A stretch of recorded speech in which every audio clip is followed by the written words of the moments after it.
Hello, good afternoon. Welcome to Newsbeat. We're live from our studios here at Northridge in Accra. My name is Kenneth Jesse. Here are stories making headlines today.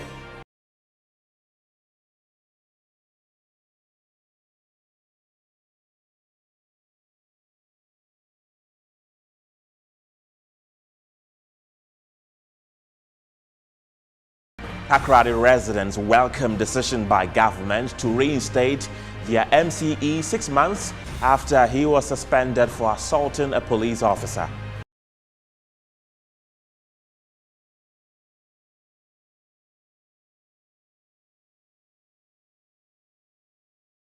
Parliament's Select Committee on Health slams government for failing to commence work on the multi-million-dollar La General Hospital 2 years after sword was cut by President Akufo-Addo. And later on the international front, Russia completely halts gas supplies to Europe via a major pipeline, saying repairs are needed. Details of these and many other stories, including business and sports, are coming up shortly. Stay with us.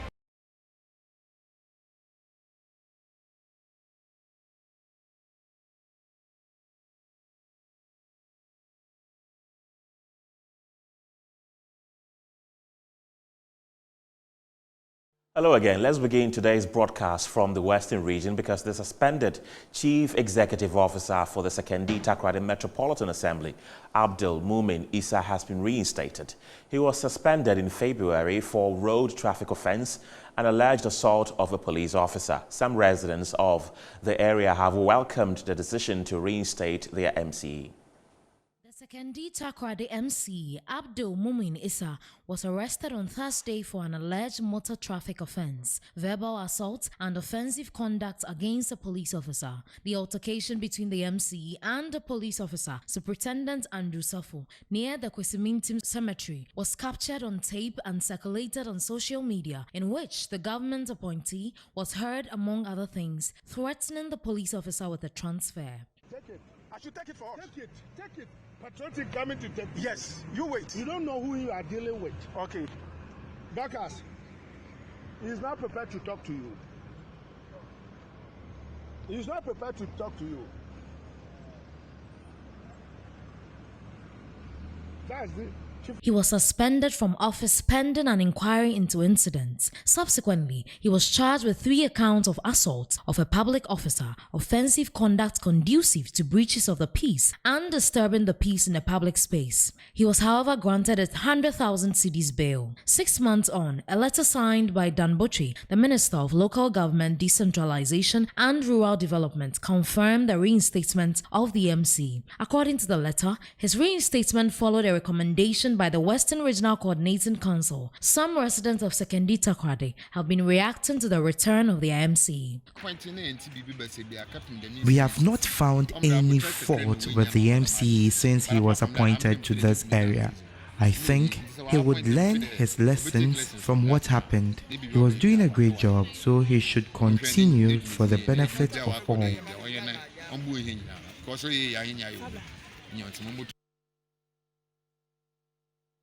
So our Western Regional correspondent has been engaging officials of the Sekondi Takoradi Metropolitan Assembly and reports that the regional minister has handed over to the MCE. He joins me via Zoom for more on this. Rufai, thank you very much for joining me this afternoon. Confirm to us if these reports are true. Hello, Rufai. Yes, indeed, we got information from the public relations officer. That is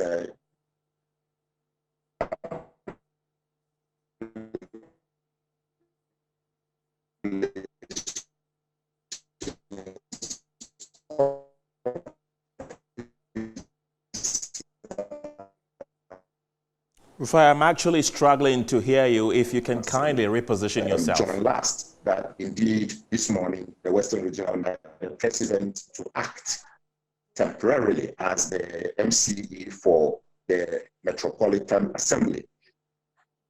Right. Have you had the opportunity to speak with some of the residents of Sekondi Takoradi? And if you have, what have they been telling you? Hello, can you hear me? Yes, I can hear you.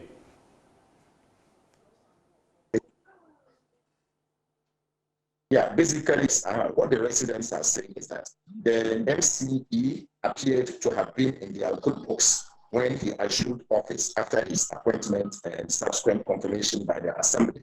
But unfortunately, power abuse and arrogance somehow got into his head, and that might have culminated in the action that he took that necessitated now his reinstatement. And so, for many of the residents, it is an advice to the MCE to discharge his duties without necessarily abusing the powers, handed over to him by the Assembly, and for that matter, the President of the Republic. I spoke to quite a number of artisans and some traders within the Central Business District, and the message they have for the MCE is that he should discharge his duties professionally as expected by the President and the people of Ghana without abusing the powers. If you look at the conduct of the MCE during that fracas that ensued between him and the police officer, it appeared shocking to many, including political figures within the city, because this was his first time he was displaying this in office. And so a lot of the residents sympathized with him that his first offense, and it nearly got him out of office. And so I am sure the MCA himself, upon her side, looking at what transpired and the suspension, would learn a very bitter lesson from what happened and perhaps chart a new path. But some of the workers at the Assembly who were very uncomfortable with what happened to the MCA have also been expressing their excitement following his reinstatement. But the PRO of the Assembly, John Last, confirmed to us that the regional minister indeed handed over to the MCA this morning. Right. So it is expected that he will be starting work. He'll be starting work as the MCA of the Assembly. So basically, that is what is happening in the region. Right. Has there been any sign of remorse from the reinstated MCE? In fact, if you look at the conduct of the MCA, that is why I earlier stated that it appeared very shocking to many people, because he's very calm, he's very cool, he's a true gentleman, he's never done this in public before. And so it was so shocking to many people that, he could display that amount of arrogance, especially in the presence of law enforcement officers. So people believe that. Let me sound a bit.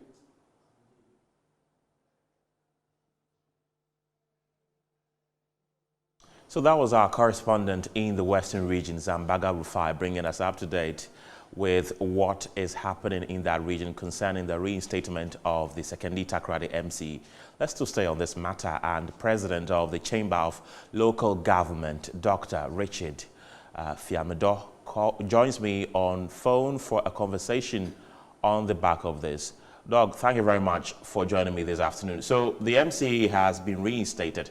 Is that to say that the president feels that he did not commit any offense by allegedly assaulting the police officer? Hello. Yes, can you hear me? Yeah, I can hear you. Right.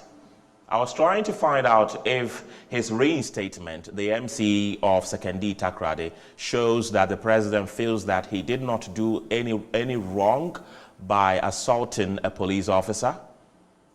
Yeah, thank you very much, and greetings to all your cherished viewers and listeners as well. For us, we said from day one that the president didn't have the local standard to suspend a metropolitan chief executive in the first place. So the action of the president suspending the chief executive then was an illegality, because we believe that it was only the General Assembly of the Metropolitan Assembly that was clothed with the power to suspend the chief executive. Moving forward, the chief executive, the president is now telling Ghanaians that upon investigation, they think that the chief executive has done no wrong, then that cannot be accepted.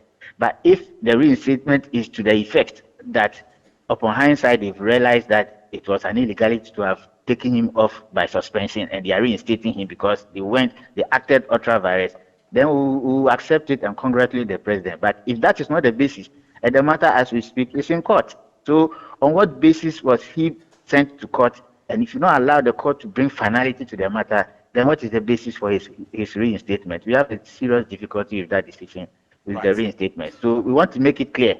If it was because they realized they perpetrated an illegality and they are correcting it, we congratulate them. But if that is not the reason, then we do not understand why they would not allow the court to bring finality to the matter before the man is being reinstated. Right. You said that the president did not have any right to suspend him in the first place. So who had that right to suspend him if not the president?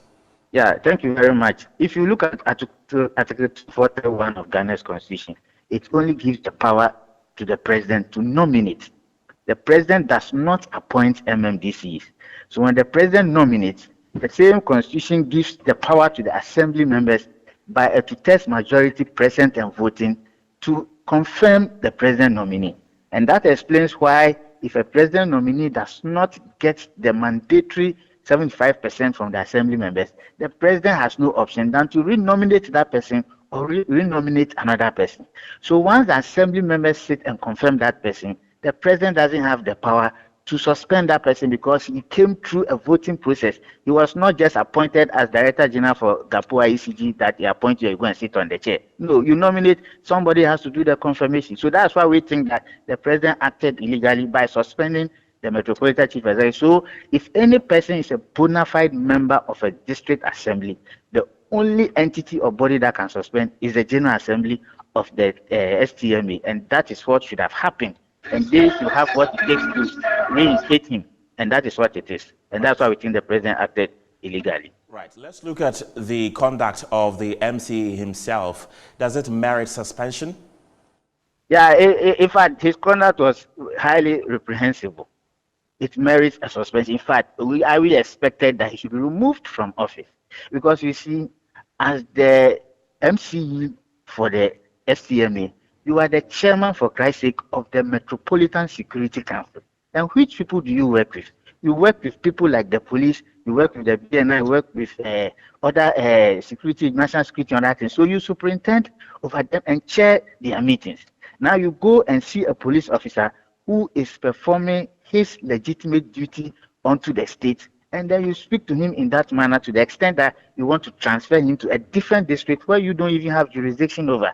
Is it the case that the people in Enchi don't know what they are about? So the kind of policemen you have are the ones that should go there. So this is not an MCE who should even be at post in the first place. So the suspension for us was just a charade, just to cool down temperature because people are talking. And after 6 months that everybody is quiet about it, then they say they are reinstating. What cogent reasons did they give for reinstating? If you conducted an investigation, this one is public.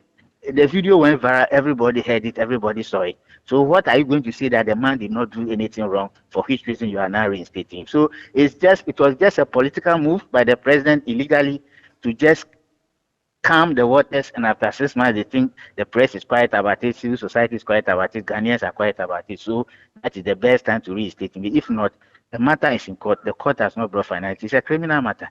If the court has not brought finality to it, why do you reinstate the person? What reasons are you going to give us? So clearly, that is what we believe happened. They didn't mean well because they know that that action by the MC merits a complete sack because he doesn't have the moral turpitude today to now go and superintend over the Security Council when the same police people are there. What is he going to tell them? Is he now going to tell the police not to do their work, or they should do their work? Right. Dr. Richard Fiadomor, thank you very much for your time this afternoon.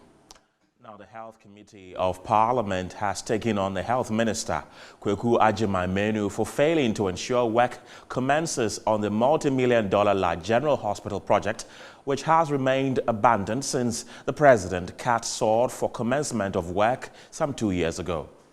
The La General Hospital, until its demolition in 2020, served residents in and around Osu, La, and Teshi. Almost 2 years after President Akufo-Addo cut the sword for its reconstruction, the site now looks completely deserted. The members of the Health Committee of Parliament, who paid the unannounced visit to the site, expressed shock over the neglect of the project, despite assurances by the health minister that work had commenced. This month is the 29th month. Is the 29th month. And look at what is going on here. Absolutely nothing. What is even hurting is that immediately we entered here, we saw them packing, things, materials on the site and moving away and leaving us here. So it's about time the president himself and his minister are candid to the people of this area. They are not being treated fairly at all. Where are they assessing healthcare? Where? If they had left the old structure, at least you could have been responding to their health needs.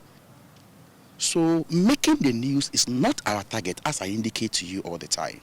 The committee questioned government's commitment to improving on healthcare delivery when no attention has been given to the project. If we have to come here 100 times, we will come here. Getting the job done is our target. And we'll continue to come here until this contract or this project is fully executed. We are telling the minister that we are religiously following his lies. We are religiously following his lies, and that we are telling him that nothing is being done here. Contrary to the impression he created to the people of this country on the 14th of March 2022. Therefore, they must come back. Some residents in the area also shared their concerns. Those who sell around here, our sisters and those who sell babies items, food and those things, they have all gone. Look at their containers because of the sea erosion, it's rusted.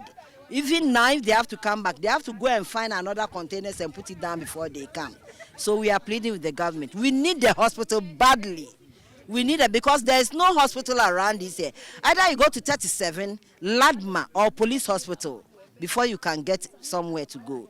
The minority members on the Health Committee of Parliament, led by its ranking member, Kobna Minta Akando, are not happy with the stage of work on this particular project because they are saying that despite approving an amount of 68 million euros for the construction of the La General Hospital, no work has been done on the site as of today, 31st August 2022. They have served notice they would use all available tools at the disposal of the committee to ensure that the health minister accounts for the amount approved for the construction of this particular project from the La General Hospital site. This has been Abdallah Mohammed reporting for Metro News.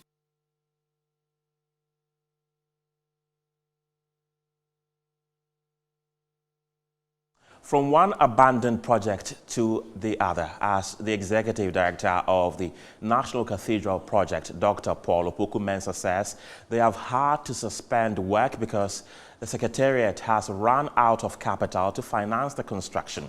He made this revelation when the Redeemed Christian Church of God donated to the Secretariat on Tuesday. According to him, their ability to complete the work keenly depends on Ghanaians supporting it, adding that they are hopeful that within the next couple of weeks, they can begin work again. The much talked about project resurfaced in the media space earlier this year after controversies surrounding the financing of the project heightened.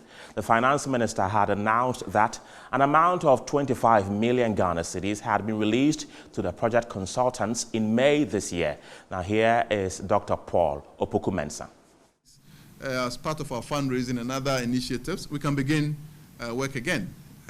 But essentially, our ability to complete this work really is dependent on Ghanaians supporting us. And really, we are saying that, look, the money might be big in terms of volume, but if indeed we are 21 million Christians, and really 1 million can give us 100 cedis a month for a year, we can easily complete this in time.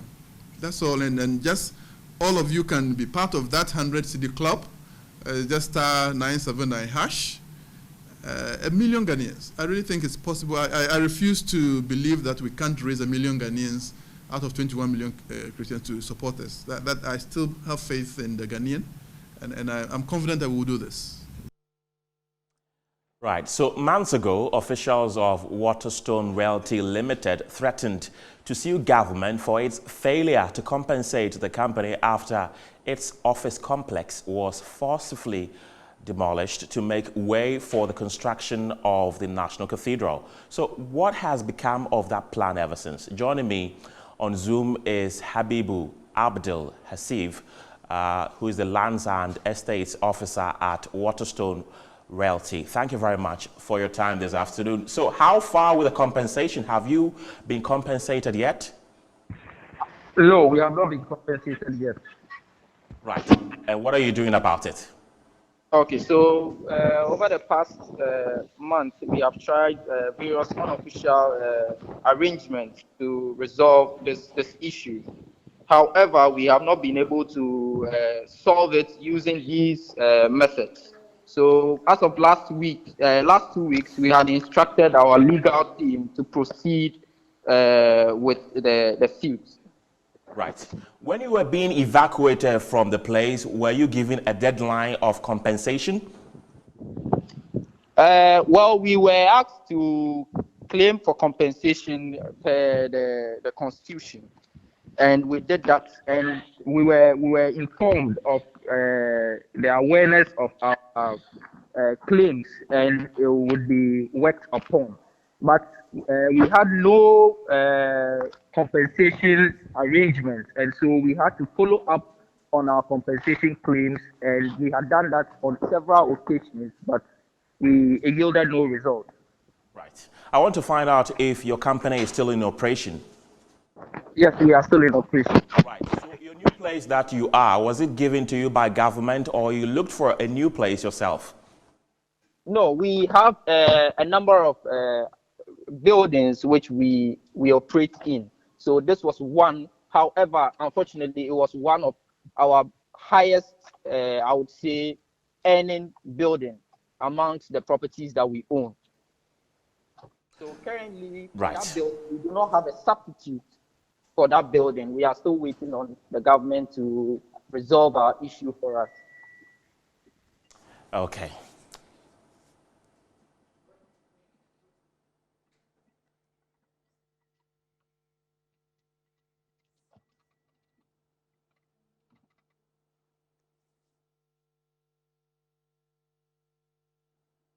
Right, you're still watching Newsbeat here on Metro Television. We'll be right back.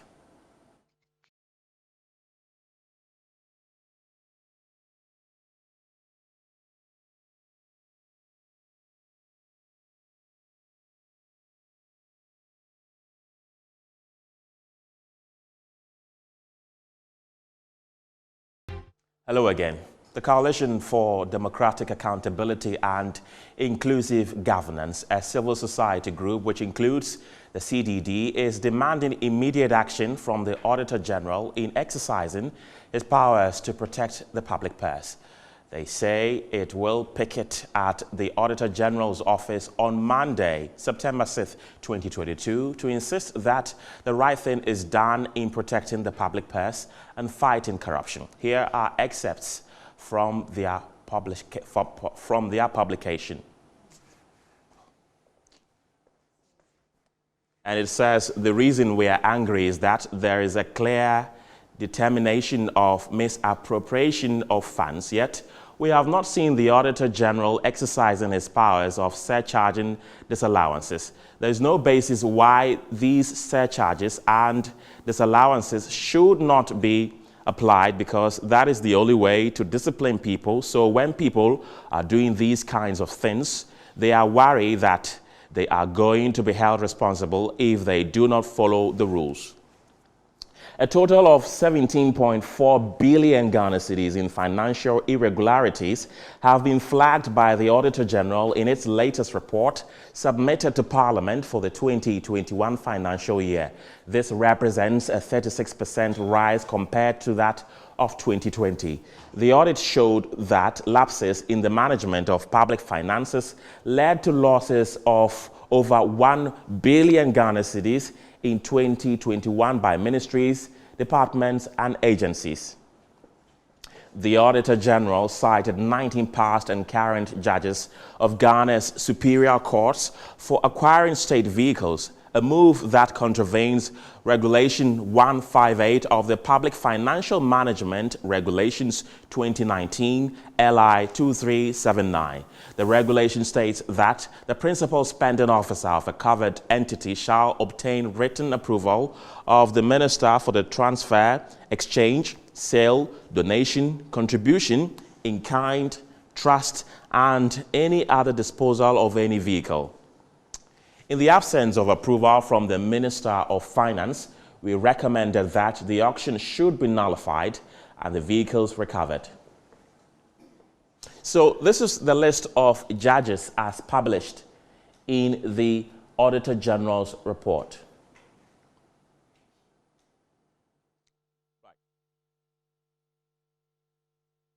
The registration number of these vehicles and the amounts they paid for these vehicles. Some paid as little as 7,509 Ghana cedis for a Toyota Corolla saloon car.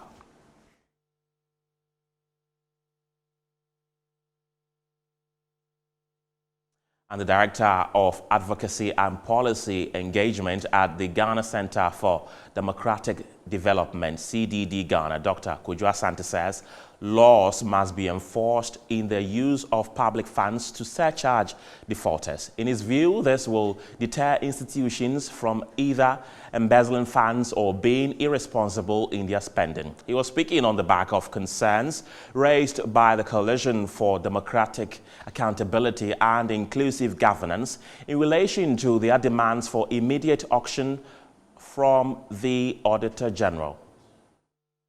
Year on year, we are getting all these records and documentation of people misapplying funds, not accounting for funds, any sanction. We are not getting any accountability. And I hear people saying, well, this is Parliament to determine, which is not, it's not grounded in the Constitution. The Constitution is very, very clear.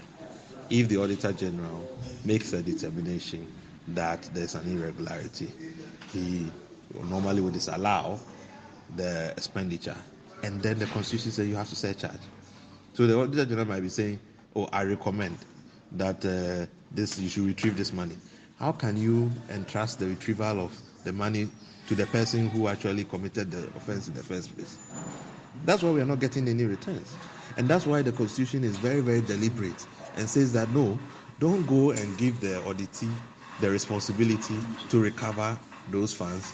Use your surcharge. When you surcharge him and the person goes to court and says, oh, I have documentation, so this is not a wrong finding, the court would address the matter. And so the surcharge is an accountability tool that is there for a purpose. You know, if you keep getting these infractions and reporting it, everybody's discussing, at some point people will start thinking, why we are all wasting our time? And that is not good for confidence in the state. It creates anxiety, you know. So we feel that let's enforce the laws. We keep talking and talking and talking. Nobody wants to do the hard job of enforcing the laws. And if we keep going on this path, at some point, people will just get fed up with the system. There is heightened fear and insecurity in Nkranza following the withdrawal of the police from the community. Their absence, according to the president of the Bono East Regional House of Chiefs, has paved way for criminal activities to thrive. For the past 4 months, police services have been withdrawn by the police administration from the Nkranza municipality. Due to some misunderstanding that ensued between the police and a section of the youth, following the strange demise of one Albert Donko,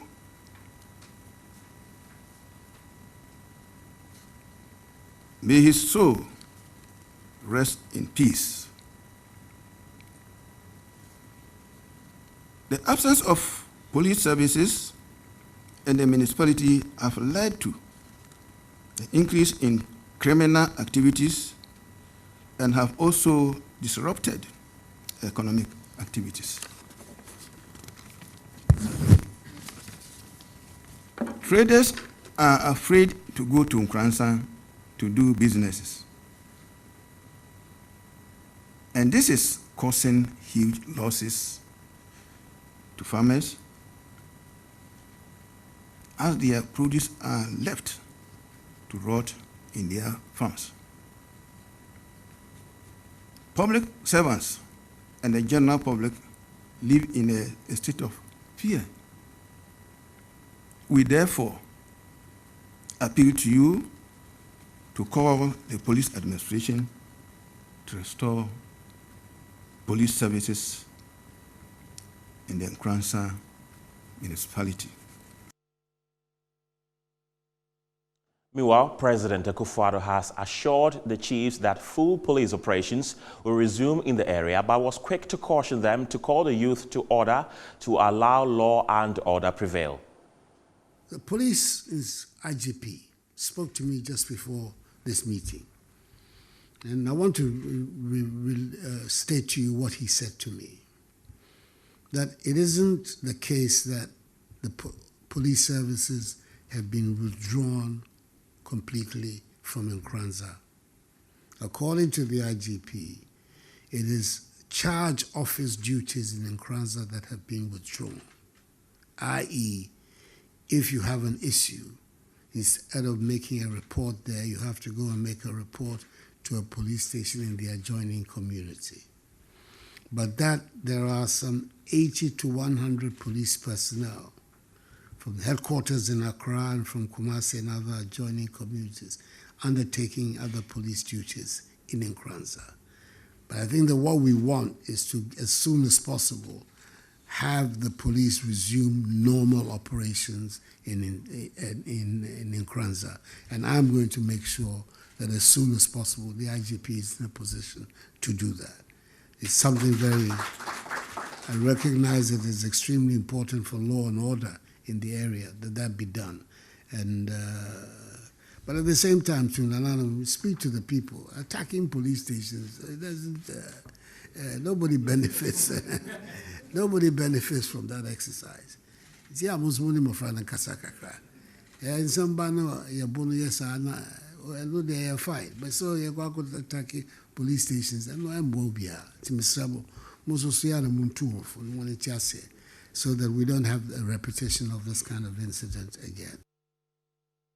Let's bring you some educational stories now, as according to the management of KNUST, students who are no longer residents of a hall will not participate in the election of executives for the hall. This comes on the back of concerns that the University Council had taken a decision that halls will no longer have elected students as executives from the 2023-2024 academic year to manage hall activities in a bid to address clashes on the campus. Now, Suleimana Shamuna is the Speaker of KNUST's Parliament, and he joins me via Zoom for a conversation on the back of this. Suleimana, grateful for your time this afternoon. Let me pick your initial reaction to the directive by the management of the school. Hello, Suleimana, can you hear me? I can hear you. Right. Good afternoon once more. I think just recently, this past Friday, that the university management resorted to the abolishment of the JCR system at the halls. And when the information got to the student populace or got communicated to us, nobody was much happy. We commend the university for taking such swift actions in mitigating the disaster at hand. However, I don't have any problem with all the recommendations and directives, but where I have a problem with is the abolishment of the JCR system at the halls. When we look at the JCR systems and this abolishment and the impact and benefit of the JCRs in the university campus, I think the benefit far outweighs whatever reason that went the bearing of abolishing these JCRs. And we think that this abolishment of the JCR decision needs to be reconsidered, needs to be relooked at, so that a more holistic approach can be used in attacking these clashes on campus. We actually see no correlation or causation or even any bearing that guarantees that abolishing JCRs is a way to stop the clashes or mitigate it in any way, shape, or form. And there are about 6 halls on campus. We see no reason why 2 halls should result in rendering students leaderless at the hall level. Right. One of the concerns raised by Dr. Norris Bequin when I spoke with him yesterday was that continuing students are not supposed to be at the various halls at the KNUST campus, but they find their ways there. And if you're a continuing student on that campus who is sleeping in the hall, you are doing that illegally. Are you aware that only first-year students are supposed to be at halls of the campuses? Only first-year students are supposed to be in the halls of KNUST campus because we operate the in-out-out-out system. But the fact of the matter, where we need to analyze this issue is that these clashes were not in the halls. You can't stop a continuing student from walking at the outskirts of the hall. And these clashes that happen, I don't think the students marched out of the hall and started the clash. No, it was on the road. And where they were doing the clash, any other student could join without any bearing as to whether this is my hall or that is my hall. Student clashes must be looked at a very, let me say, from a very holistic approach, such that it's not to render students leaderless. Because when we look at the JCR, what they do for the ordinary student, what we need to let everyone know is that when your ward is being admitted into the university, it is this JCR who go there to bring them. When they come, they are juveniles to the system. It is this JCR system that makes them known to what they are supposed to do. That gives them the necessary orientation and even security. And to say, when the first year come, all of them are focused on the academia, but the continuing student who is just a president there would have the experience to respond to late night health complications, to also respond to fire outbreaks and emergencies. These are critical needs of the ordinary first year in campus, and we must not undermine the impact of the JCR.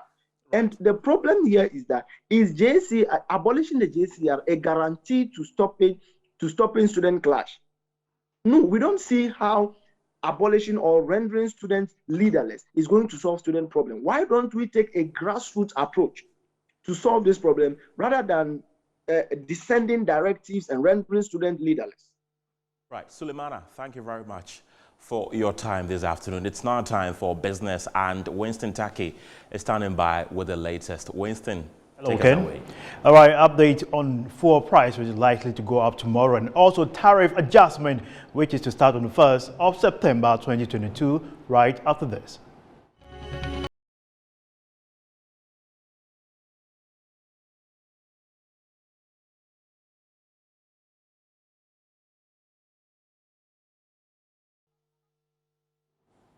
And now to a first business story. ECG has announced the implementation of PURC's tariff review, which was approved on August 15, 2022. According to the statement, the implementation will begin on Thursday, September 1st, 2022. According to the release, the average percentage increase will be on energy consumption only.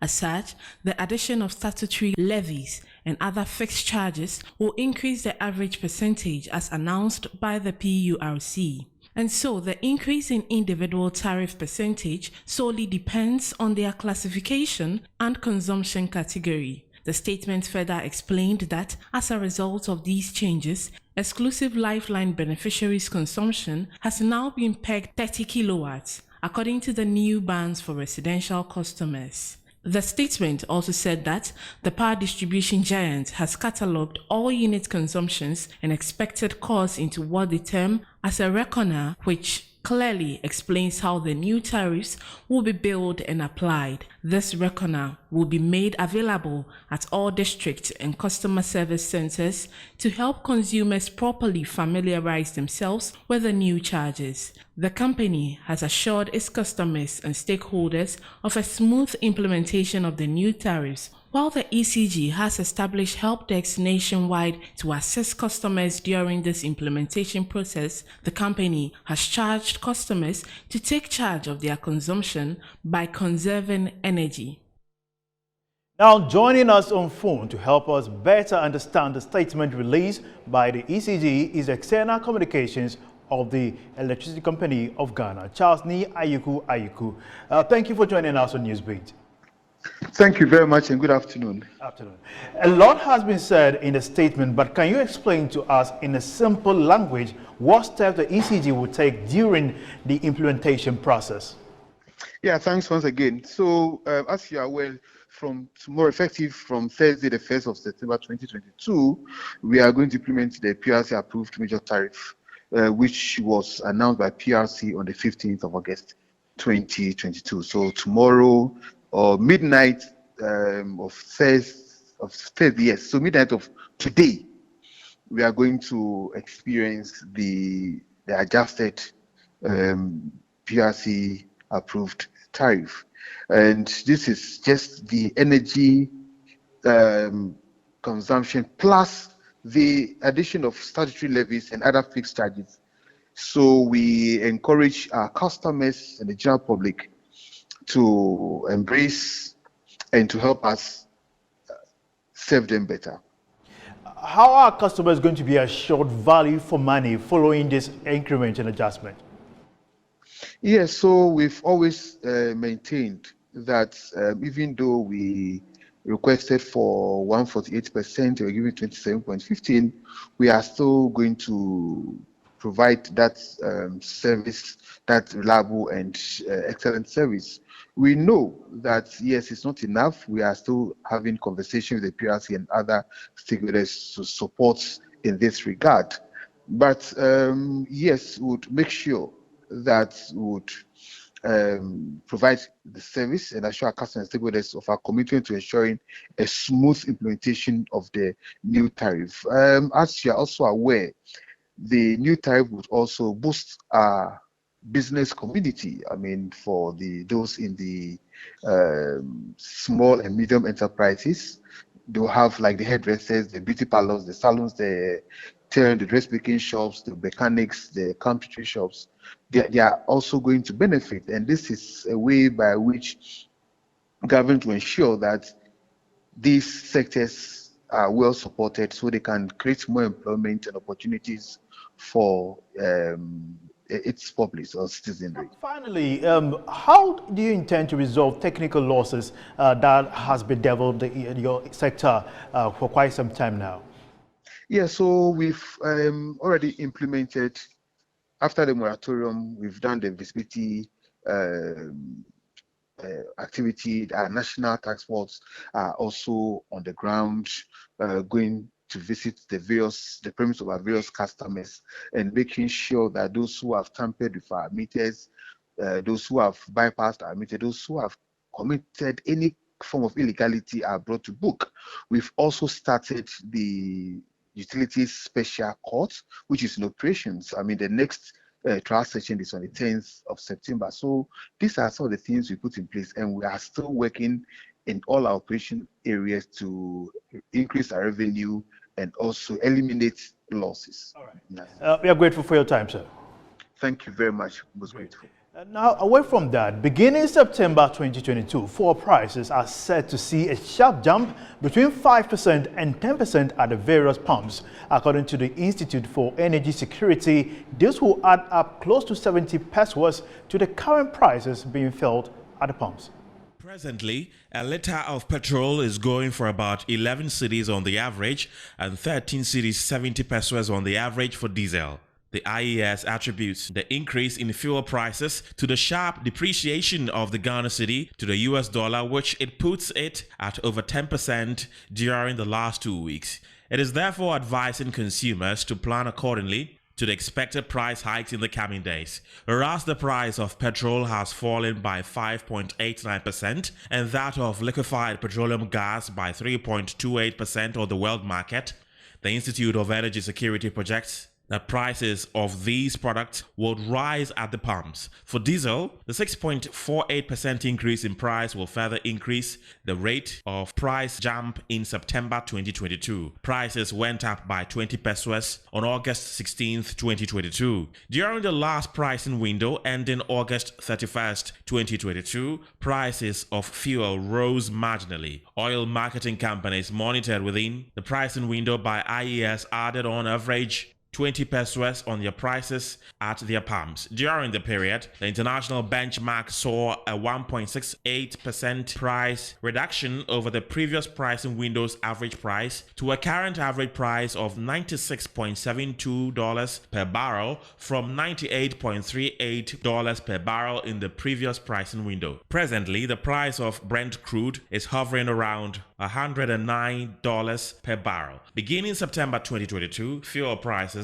are set to see a sharp jump between 10 and 15% at the various pumps.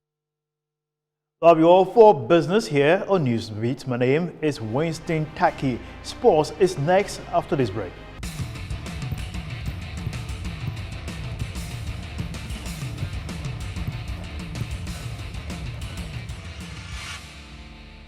Welcome back. In sports today, the Minister of Youth and Sports, Mustafa Yusuf, has urged the Ghana Football Association to disclose all financial transactions undertaken by the association to the public.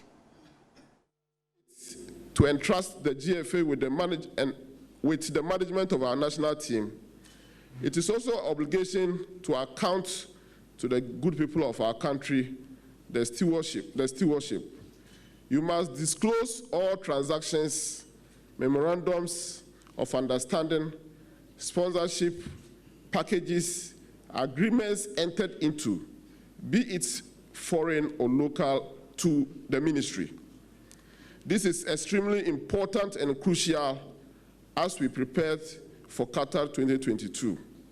The Black Stars will be supported by the state and all resources which will be used to be fully accounted for to the satisfaction of the good people of our country.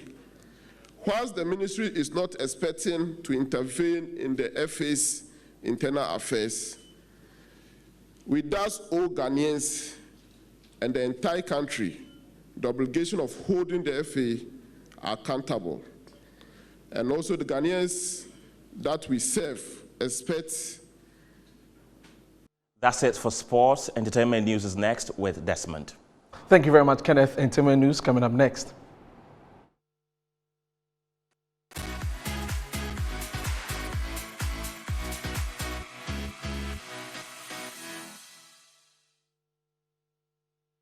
I am Desmond Okrekudan. So now the annual Oguafe Tofashe Festival has begun in Cape Coast, with the people excited about this year's celebration. A number of activities have been earmarked for the celebration, which includes the annual canoe riding contest known as Regatta, the masquerade contest, and the popular Orange Friday Jams, amidst exciting activities. And we'll speak to one of the tourism enthusiasts in the region as he tells us more about this year's celebration. And he is Emmanuel Backman. Good afternoon. Thank you for joining us here on Newsbeat.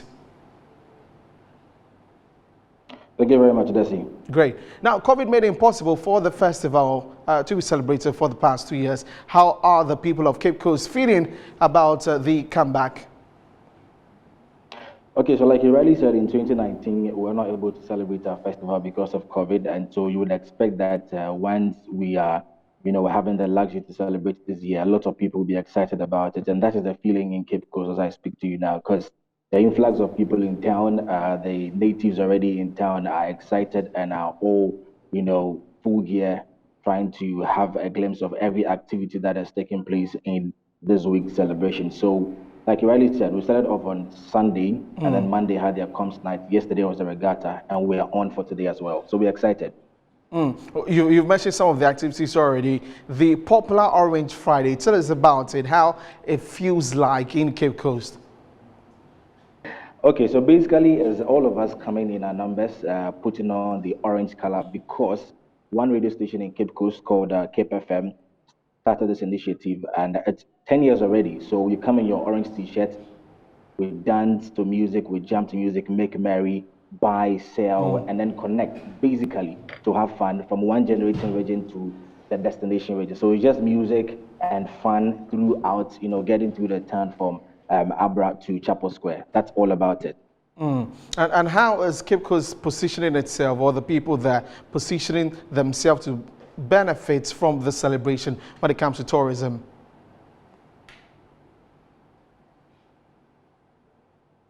Well, you know, Cape Coast has been one of the, the best hub of tourism in the region. You can talk of the 2 UNESCO artifacts we have in the region. That's the St. George's Castle in Omina and the Carolusberg Castle in Cape Coast. And so when we talk about tourism, we can't write it off. And so having that as an entity was an entry to boost the tourism industry. This festival is also one of the best selling points for the region. And I must say, Fetu Afashe is one of the biggest festivals, if not mistaken. A lot of people coming here to celebrate the festival, and that alone gives the region an edge in terms of buying and selling, and also getting to get introduced to other stuffs and visiting sceneries in the region. Talk of the Kakum National Park, the castles, the Posobans, and the newly artifacts built in the region. So it's really a best selling point for us, and we're excited about it. Okay, thank you very much, Emmanuel Bachman, for the updates there. We'll get back to you for more on that. So he is a tourism enthusiast in Cape Coast, telling us more about this year's Oguafetu Afashe. That's it for entertainment. I am Desmond Okreku. So Kenneth is standing by with the rest of the bulletin. Hello, Ken. Thank you very much, Desmond. International news is next.